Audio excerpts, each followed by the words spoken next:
The glass was already at her lips when the Duke of Wardley saw her face change. Rosamund Fenn had been laughing a moment before, quietly, into her shoulder, at something the old rector had said about the marrow competition, and now she was not laughing at all. She held the wine an inch from her mouth and breathed it in, and her eyes came up the whole length of the table, past 30 candles and 40 guests and a centerpiece of hothouse grapes, and found somebody. Not him. Somebody else. Alaric Cray had spent 9 years learning to read a room the way other men read weather, and he read this one in the space of a heartbeat and could make nothing of it. He saw only that the poorest woman at his mother's harvest dinner had gone the color of tallow, and that her hand was perfectly steady. Then she drank it. She drank the whole glass, deliberately in 3 swallows, with her chin up, the way a soldier takes a dose. She set the empty glass down on the cloth and turned it a quarter turn, so that the crest on the bowl faced the candles. "Your Grace," she said, into the general noise, and her voice carried the way a bell carries. "Will you keep this glass?" The table did not hear her. The Duke did. "Miss Fenn, this glass and the decanter it came from, do not let either be washed." She was already reaching for the salt cellar and pouring salt into her own water tumbler and stirring it with the handle of a fork, and her hand had begun now, only now, to shake. "Send for Dr. Vellicott at Ackworth. Tell him foxglove. Tell him a strong tincture of the leaf in canary wine, and that it has been in me perhaps 40 seconds. Alaric was on his feet. Chairs went back all down the table. A woman said, "Good heavens," in the bright tone of one who expects a joke. "Tarrant," said the Duke of Wardley, and his butler was at his elbow. "2 men to that decanter and that glass. Nobody touches them, nobody clears them, not my mother, not me. The fastest horse in the stable to Ackworth for Vellicott, and the second fastest to Denbury for Mr. Prowse. Then clear this room." "Your Grace, the guests." "Clear this room." Rosamund Fenn drank the salt water down, and it did what salt water does, and she was past being ashamed of it. And Alaric put his coat around her shoulders and got her out of the dining room by the service door before the worst of it. Because, whatever else happened in this house tonight, she was not going to be a spectacle. She managed the corridor. She managed half the back stairs. On the turn of them, her knees simply stopped answering, and he caught her and lifted her, and she weighed nothing at all. A woman who had walked 11 miles that week to sit with a dying carter and had eaten, he suspected, very little of it. "Your Grace," she said against his shoulder, "the glass. 2 men are standing over it. They will try to wash it. Somebody will say the servants must not be idle, and it will go to the scullery, and then there is no case at all, only a woman who was taken ill at dinner." Her breath had gone shallow and slow, too slow. "Do you understand? There will be nothing left but my word, and my word is worth." "Your word," said Alaric Cray, "is worth every other word spoken in this house tonight put together. Be quiet now. Save it." They put her in the Chinese bedchamber, which was the nearest, and which had not been slept in since his grandmother died, and Mrs. Ilsley, the housekeeper, cut her out of her gown with sewing shears, because there was no time for 40 hooks, and Dr. Vellicott came up the avenue at a gallop at 20 minutes past 10 with his coat over his nightshirt. "Foxglove works on the heart." Vellicott said so bluntly, standing over the bed with 2 fingers on her wrist and his watch open in his other hand, and he said it in the tone of a man who wishes to be understood once and not asked again. "Her pulse is 940 and dropping, Your Grace. It will drop further before morning, and it will go irregular, and she will be sick, and she will see the room swim and the candles ring, and she may say things she does not mean. The dose was a strong one. Whoever made that tincture knew the trade." He shut the watch. "She did herself more good with the salt water in 10 seconds than I shall do her all night. She is a clever woman. Will she live? That depends on her heart, which I have never had occasion to doubt, and on the next 30 hours. Velicott looked at him over his spectacles. Your Grace, go to bed. No, said the Duke of Wardley. He did not go to bed for 4 days. It began as a matter of guarding the evidence and became, at some point in that first gray dawn, something he did not attempt to name. He sat in a hard chair at the foot of the bed, with the door open to the corridor, and a lamp turned low, and every hour Velicott counted her pulse and wrote the number in a pocket book, and every hour Alaric heard the number and did not react, because there was nobody in the room to react for. 9 and 40, 6 and 40, 2 and 40 at 4 in the morning, and the doctor's mouth thinning. Downstairs, his mother's harvest dinner was being talked into shape as an indisposition. A chill, an oyster, the heat of the room. Wardley Court had 40 guests in it who all had opinions, and by breakfast there were 3 versions running. And in the most popular of them, Miss Rosamund Fenn had taken something herself, on purpose, out of despair.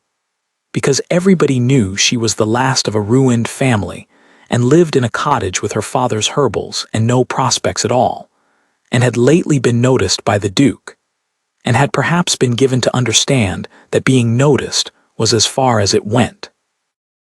Alaric heard that version at 8:30 from his own mother, who repeated it to him with her hands twisted together, not because she believed it, but because she wanted, badly, to be told what to believe.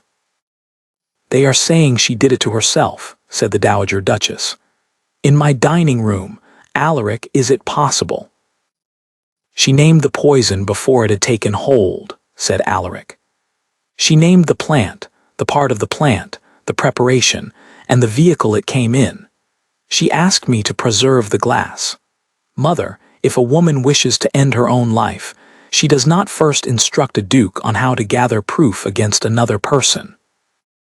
The Dowager sat down slowly on the window seat. Then somebody in this house. Yes, said the Duke of Wardley. They had met, he and Rosamund Fenn, over a dying man. It had been in June, at the far end of the Wardley estate, in a cottage at Fenn's Hollow that had given her family its name 300 years ago, when the Fenns had owned the land instead of merely being buried in it. His carter Bassett had gone under a loaded wagon on the Ackworth Road, and Alaric, who had been half a mile off on a grey mare and had heard the noise, had got there to find a woman in a stuff apron already kneeling in the ruts with her hand inside the man's coat, pressing, and her sleeve black to the elbow. She had not looked up. She had said, "You are large. Kneel here and press where my hand is hard, and do not let go when he cries out." He had knelt in the mud of his own road in a coat that cost more than the wagon, and done exactly as he was told for 25 minutes. Bassett lived. Velicott, arriving at the end of it, said flatly that he would not have. And that evening, the Duke of Wardley had walked up to a 2-room cottage with a still room built onto the back of it, and found the walls hung with bunches of drying stuff, and the shelves crowded with labeled jars in a small, precise hand, and a shabby young woman washing blood out of a sleeve she plainly could not afford to lose. "My father was a physician," she had said, "before the money went. He taught me the still room because there was nothing else to leave me. I do not take fees, Your Grace, so there is nothing improper in it, and the rector allows it, and I would be obliged if you did not stop me." "Why in the world," Alaric had said, "would I stop you?" Between June and October, he had found a remarkable number of reasons to ride to Fenn's Hollow.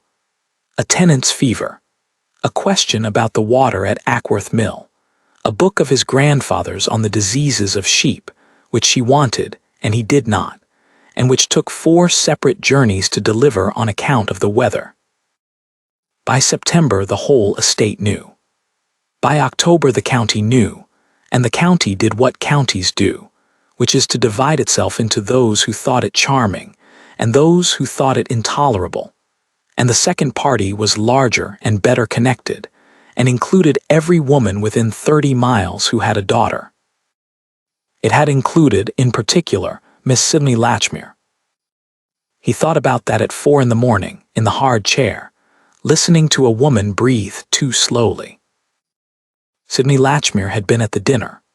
Sydney Latchmere was, in a sense the lawyers had never quite settled, part of the furniture of Wardley. Her late father had been Alaric's guardian through the 8 bad years after the old Duke died, and her aunt Lady Cressida Latchmere had run the court's household in that time, and Sydney had learned the corridors of this house before she learned to read.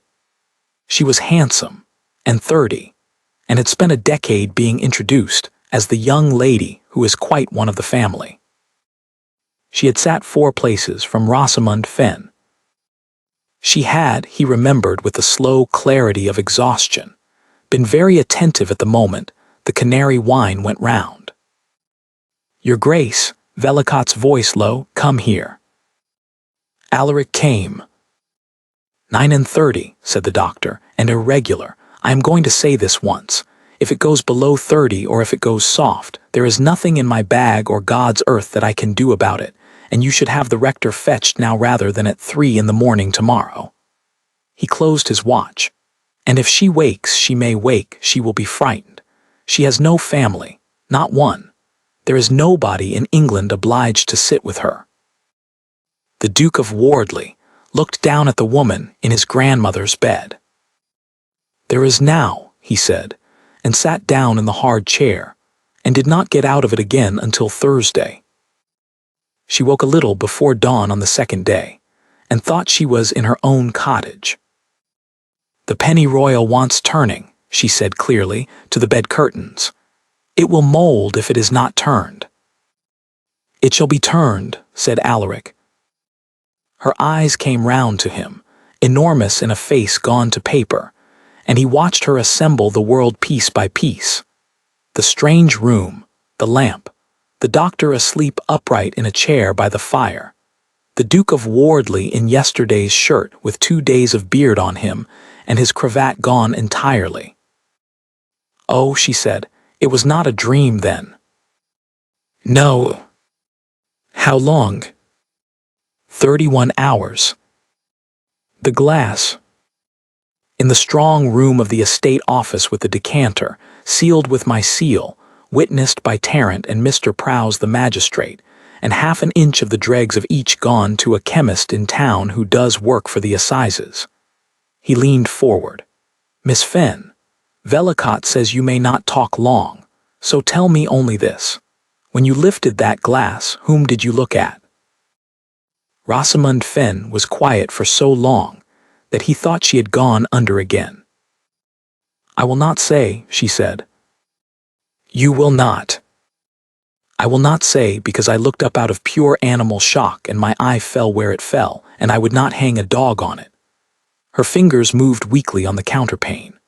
"I know what I smelled. I do not know whose hand poured it.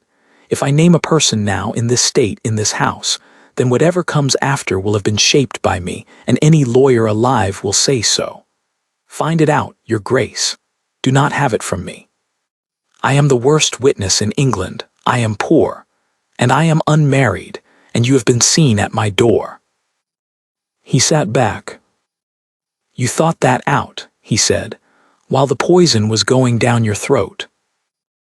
"I thought it out while the glass was under my nose." Her mouth curved, the smallest fraction. "It is a very good glass. It smells of nothing at all but what is in it. Cut crystal does not lie." "Why did you drink it?" The curve went out of her mouth. "Because I could smell it and no one else could," she said. "Because if I had put it down and cried poison in front of 40 people, with my sleeve mended at the elbow, I should have been removed from the room and pitied, and the decanter would have been carried out and rinsed within the minute. And in a month there would have been another glass in another room, and it might have gone to your mother.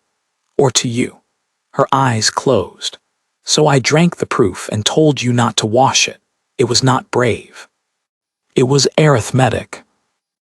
The Duke of Wardley discovered that he had to stand and go to the window for a moment. 40 seconds, he said when he could. You said 40 seconds. You began counting the instant you set the glass down. Of course I counted. Velicott needed to know the interval. Miss Fenn, said Alaric, I have commanded men. I have never in my life met anyone so difficult to be gallant to. Then do not be gallant, said Rosamund Fenn, already sliding back toward sleep. Be useful. There will be a second attempt. There always is, when the first fails and the failure is talked of. Whoever it was must now be very much more afraid of me alive than they ever were of me at dinner. He set a chair against the inside of the door that night, and moved the lamp so that it lit the doorway and not the bed, and did not sleep. The second attempt came on the third night, at 2:15, and it came in a cup of posset. The woman who carried it in was Betsy Rook, an under-housemaid of 19, and she got 3 steps into the room before she saw that the enormous shadow in the chair by the door was awake and looking at her, and the cup went out of her hands and broke on the floorboards. Your Grace, she dropped like a stone. Your Grace, I never, Mrs. Ilsley never sent me. I know she never, only I was told. Get up, said Alaric. I never knew what was in it. I swear before God I never. Get up, Betsy, and sit in that chair, and do not weep yet, because you have not yet done anything you cannot come back from. He crouched and gathered 2 of the larger fragments of the cup with the posset still in them, and set them on the washstand out of the way of the cat that lived in the passage. Now, who told you to bring it? The girl told him. She told him in a rush, with her apron over her face, and she told him again an hour later in front of Mr. Prowse the magistrate with a clerk taking it down, and the substance of it never changed. She had been told by Miss Latchmere's own woman, Hepsy Doone, that Miss Latchmere was concerned for the poor young lady above stairs, and had made her up a posset with her own hands as a kindness, and that Betsy was to carry it up quietly and not disturb his Grace, who was overwrought, and above all not to say where it came from, because Miss Latchmere did not care to have her charity talked of. And you thought nothing of that, said Prowse, the very night after a woman was poisoned in this house. Sir, Miss Latchmere is the family, said Betsy Rook, and looked at the magistrate as though he had asked her why the sun came up. She has been the family since before I was born. Alaric Cray stood at the window of his own estate office at 3 in the morning, and looked at his own dark park and understood, at last and completely, how it had been done. Not by a monster, by the family, by a woman who had known the corridors of Wardley Court since she was 5 years old, and could send for a decanter and be obeyed, and could stand in a still room or a still room passage, or the housekeeper's closet and be nodded to, and whose word to a housemaid at 2 in the morning carried more weight in this house than his own physician's. The chemist's report came from town on Thursday afternoon. It was 4 lines long and written in the flat, disobliging hand of a man who had done a great deal of this sort of work. The dregs of the glass and the dregs of the decanter both contained a strong spirituous tincture of the leaf of the common foxglove, at a strength consistent with a medicinal preparation reduced by evaporation. That is, deliberately concentrated, and the quantity in the glass, had it been retained, would in the chemist's opinion have been sufficient. Sufficient, Alaric read the word 3 times. Then he sent for Mrs. Ilsley, and asked her one question, whether any person not of the household had been in the butler's pantry between 6 and 8 o'clock on the evening of the harvest dinner. Only Miss Latchmere, your Grace, said the housekeeper, and her face was white. She came for the canary. She always sees to the canary and the ratafia when there is a dinner. It has been her office in this house since Lady Cressida's time, and Tarrant does not gainsay her. And your Grace, she asked me which glass was to be Miss Fenn's, on account of Miss Fenn being placed low down at the table, and she said it would be a kindness to see that the poor young lady was not overlooked in the pouring. The Duke of Wardley put both hands flat on his desk. "Mrs. Ilsley," he said, "say that again to Mr. Prowse, exactly as you have said it to me, and then oblige me by finding out where Hepsy Doone has been buying her mistress's headache drops." Hepsy Doone had been buying them, it transpired, at the shop of a Mr. Lull in Ackworth, who kept his poisons book as the law required and was very ready indeed to show it to a duke and a magistrate together. There were 3 entries in it in the last 5 weeks against the name Doone, servant to Miss Latchmere of Wardley Court, 2 of laudanum, unremarkable, and 1, on the 22nd of September, of a full ounce of tincture of digitalis, purchased for a dropsical aunt. "And has Miss Latchmere a dropsical aunt?" asked Prowse. "She has Lady Cressida," said Alaric, "who is 61 and rides to hounds." He went upstairs afterwards and found Rosamund Fenn sitting up for the first time, propped on 3 pillows, being fed beef tea by his mother's own hand, which was a thing he had not expected to see in this life. Her pulse that morning had been 58 and steady. Velicott had gone home to sleep for the first time in 4 days. She looked at his face and set the cup aside. "You have it," she said. "Do you wish to know before Prowse takes it further?" "No," said Rosamund. "I told you, do not have it from me." Then, after a moment, quietly, "But you will tell me one thing. Was it done for money or for you?" Alaric Cray sat down on the edge of the bed, which was improper, and which his mother chose to inspect the window curtains rather than notice. "For me," he said, "which I find I cannot separate from money, because the two have never been separable in this house, and because, Miss Fenn, I have been 3 days learning something about my own life that I did not know on Monday. There is a person under this roof who has spent 25 years being told she was quite one of the family, and was permitted to believe that the rest would follow, and was never once contradicted by me, because contradicting her would have been awkward, and I am a man who has always had the option of not being awkward." He looked at his hands. "You said something to me in June that I did not understand at the time. You said you did not take fees, so there was nothing improper. You had thought about your position. I have never once in my life had to think about mine." "That is what a dukedom is for," said Rosamund Fenn dryly. "It is not what it is for," said the Duke of Wardley, "and on Saturday I intend to prove it in my own drawing-room in front of everybody who is still in this house. I should like you to be there, not to speak, only to be seen sitting down in a good chair at the front." Rosamund considered him for a long moment over the beef tea. "I have nothing to wear," she said, "except a gown that was cut off me with shears." "Mother," said Alaric, without turning round. "Grey silk," said the Dowager Duchess of Wardley instantly, from the window, "with the Honiton lace at the throat, and my grandmother's pearls, and Mrs. Ilsley can alter the bodice by Friday if she puts 2 girls on it.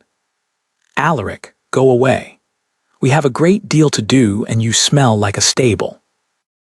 On Saturday, the long drawing-room at Wardley Court held 130 people, and not one of them knew why. They had been asked to remain by the Duke himself, in a note of 2 sentences delivered to each bedchamber, and nobody had refused, because, when a duke asks a houseful of guests to stay 4 days longer than they intended, the guests discover that they have no other engagements at all. Alaric had the room arranged as he wanted it. No table, no dais, nothing theatrical, only the chairs drawn into a wide half-circle, and the October light coming in hard and grey from the west windows, and Mr. Prowse the magistrate seated at a small writing table with his clerk beside him, and the poisons book of Mr. Lull of Ackworth open in front of him at the 22nd of September. Rosamund Fenn sat at the front, in gray silk with Honiton lace at the throat and pearls that had belonged to a duchess, so thin that the pearls hung wrong, upright as a birch. Miss Sidney Latchmere sat 6 chairs from her, beside her aunt. She was handsome that day. Alaric noted it with a kind of distant wonder that a woman could be handsome and composed and beautifully gloved on such a morning. She had, he supposed, no reason yet to think the morning anything but tiresome. "You have been kept here," said the Duke of Wardley, standing where they could all see him, "because on Monday evening at my mother's table, in a glass poured from my decanter, a guest of this house was given a strong concentrated tincture of foxglove leaf, sufficient to kill her. She smelled it. She drank it in front of you all, and asked me to preserve the glass, because she judged correctly that a poor woman crying poison in a duke's dining room would be carried out, and the vessel rinsed inside a minute. She has been 4 days in my grandmother's bed with her pulse at 9:30. Dr. Vellicott will speak to that presently if anyone wishes it." The silence in the room was total, and had a strange quality, like the silence in a church when the roof creaks. "You have all spent 4 days discussing it," Alaric went on evenly. "I have heard 6 versions. In the most popular of them, Miss Fenn did it to herself out of despair, on account of a connection with me which had gone as far as it was ever going to go. I want that version killed in this room this morning by people who were present, so that it does not walk out of my gates on Monday and live for 20 years. He turned to the writing table. "Mr. Prowse, in your own words and briefly." It took 11 minutes. It was, as evidence goes, extremely dull. The chemist's 4 lines, Mrs. Ilsley on the butler's pantry between 6 and 8, and on who had asked which glass was to be Miss Fenn's. Betsy Rook, brought in trembling in a clean apron, on a posset at 2:15 on Wednesday night, and who had told her to carry it and not to say where it came from. Hepsy Doone, who had been taken before the magistrate on Friday and had by then said a great deal. And the poison's book, 1 ounce of tincture of digitalis, purchased for a dropsical aunt. At the phrase dropsical aunt, Lady Cressida Latchmere made a small sound. Alaric did not look at her. He was watching Sidonie. The composure did not break in any way that the rest of the room could see. What happened was smaller, and, he thought afterwards, far worse. She turned her head a little and looked around the half-circle of chairs, at the rector, at Lady Wayman, at the Farnaby girls, at every face she had known since childhood, and found no face at all that was on her side, and Alaric watched 25 years of certainty go out of her like water out of a cracked jug. "Sidonie," he said, "do you wish to say anything?" "You brought her into this house," said Miss Latchmere. Her voice was quite pleasant. That was the thing he remembered longest. "I have lived in this house since I was 5 years old. I have kept your mother's keys and your father's accounts and your aunt's temper, and I have sat at that table below the salt for 11 years, while girls of 19 were brought down from London and paraded past you. And I bore all of it, because it was understood, Alaric, it was understood by every soul in this county, that at the end of it there was to be a settlement. And then in June you knelt in the mud of the Ackworth Road for a cottage woman with blood on her sleeve, and by Michaelmas you had ridden to Fenn's Hollow 19 times. Her gloved hands lay still in her lap. 19. I counted them from the west window, so you will forgive me if I do not think the wrong done in this house on Monday was the only wrong done in it." "Sidonie," said her aunt in a whisper, "for God's sake be silent." "There was no settlement," said Alaric Cray. "There was never a settlement. There was a great deal of not being contradicted, which I permitted, because it was more comfortable for me than the alternative, and I have spent 4 nights in a hard chair, understanding that a man's comfort can be a kind of lie that other people pay for. That is mine, and I own it, and I shall carry it. But it is not this." He drew a slow breath. "You put 1 ounce of digitalis into a decanter of Canary wine, and you asked my housekeeper which glass was to be hers, and when it failed, you sent a girl of 19 up the back stairs at 2 in the morning to finish it. Nothing that was done to you in this house makes that anything but what it is." The room waited. "Mr. Prowse," said the Duke of Wardley, "the charge is attempted murder, and you will tell them what that means." "It means the assizes at Lent," said Prowse flatly, "and on this evidence, your grace, it means the gallows." Somebody in the half-circle began to cry. It was not Sidonie Latchmere. It was one of the Farnaby girls, who was 17 and had thought all week that she was at a very interesting house party. And then Rosamund Fenn stood up. She stood carefully, with one hand on the chair back, and everybody in the room turned, and the gray silk hung on her like a flag on a still day. "Mr. Prowse," she said, "the injury was to me. Is that correct?" "It is, madam." "Then may I be heard before it goes to the assizes?" "You may." Rosamund Fenn looked at the woman 6 chairs away for a long moment. "I do not forgive you," she said. "I want that plainly said, because there will be people who tell this story afterwards and make me softer than I am.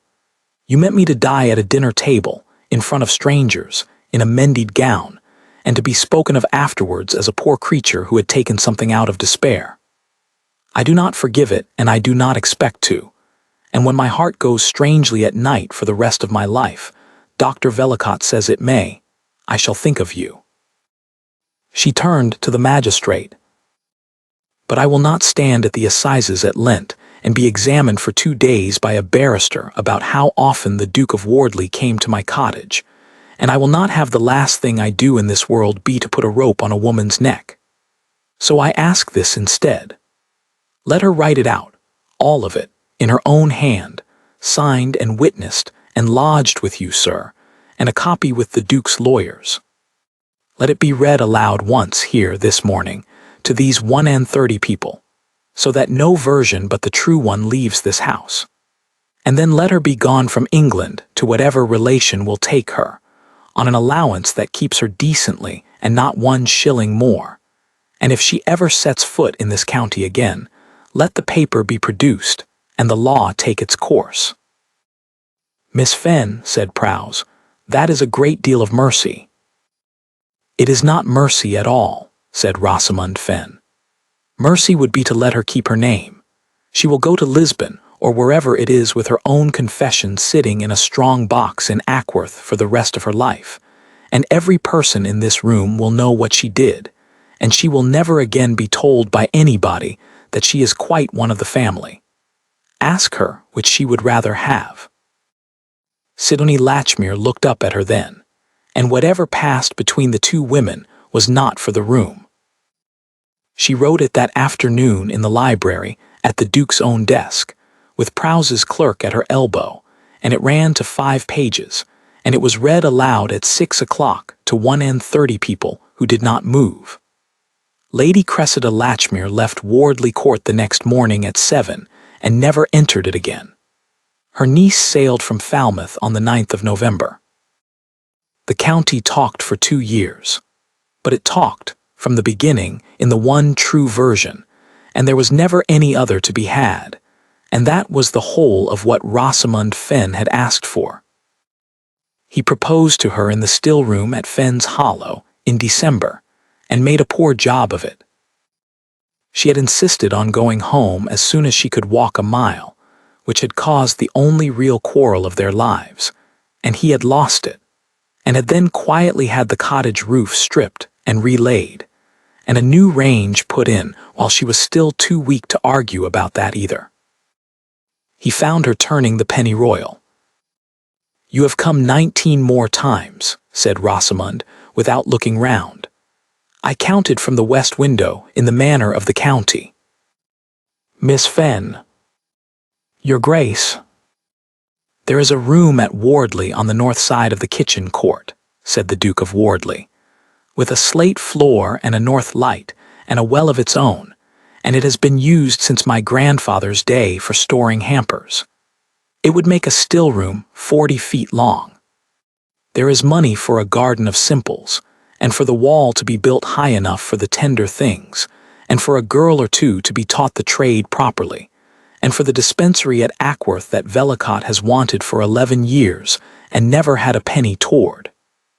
He turned his hat over in his hands, which was undignified, and he had stopped minding. None of that requires you to marry me.